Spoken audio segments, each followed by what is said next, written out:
मंगलकारी जगत अधिकारी, कर्मरूपी वाटेवरचा तू पालनहारी।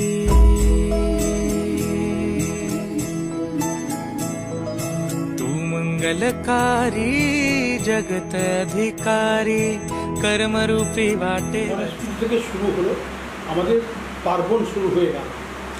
এবার তারপরে হবে বিশ্বকর্মা পুজো, তারপর হবে দুর্গা পুজো, তারপর হবে লক্ষ্মী পুজো, তারপরে শ্যামামায়ের পুজো, অর্থাৎ এবার শুরু হলো আমাদের গণেশ পুজো দিয়ে।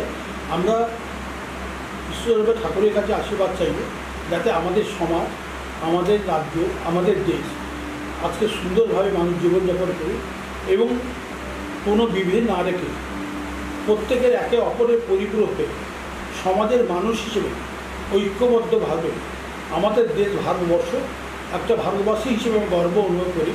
কেন গণতান্ত্রিক রাষ্ট্র একটি ভারতবর্ষ, এই দেশে মানুষ হিসেবে, এই মাটির মানুষ হিসেবে আমরা মনে করি সবাই একসঙ্গে জোটবদ্ধ থাকি এবং আগামীদের চলার প্রেরণা হিসেবে আমরা সবাই একসাথে মানুষের পিছিয়ে পড়া মানুষ, অবহেলিত মানুষ, দুর্গত মানুষ এবং সেই সব মানুষের পাশে দাঁড়িয়ে সমাজে তাদের যাতে এগিয়ে নেওয়ার জন্য প্রেরণা দিতে পারে এবং সবাই সুখে থাকবে, শান্তিতে থাকবে, এই আশা রাখি আজকে গণেশ মায়ের মানুষদের। হ্যাঁ, গণেশ তো আমাদের বিদ্যার দেবতা।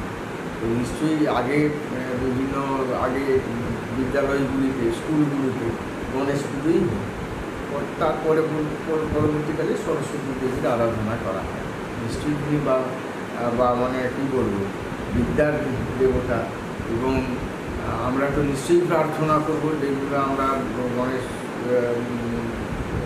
দেবতার কাছে আমরা আশীর্বাদ চাইব যে এই এলাকায় ধনে ধান্যে পুষ্প ভরা হয়ে যায়, মানুষ সুখে শান্তিতে বসবাস করুক, যাতে শান্তি বিঘ্নিত না হয়, মানুষ পরস্পরের সঙ্গে হিংসা, জাতিভেদ প্রথা ভুলে গিয়ে একটা সুন্দর ব্যবস্থাপনার মধ্যে দিয়ে আমরা চলতে পারি, সেই আশীর্বাদ আমাদের গণেশ ঠাকুর। একদম শেষ প্রশ্ন।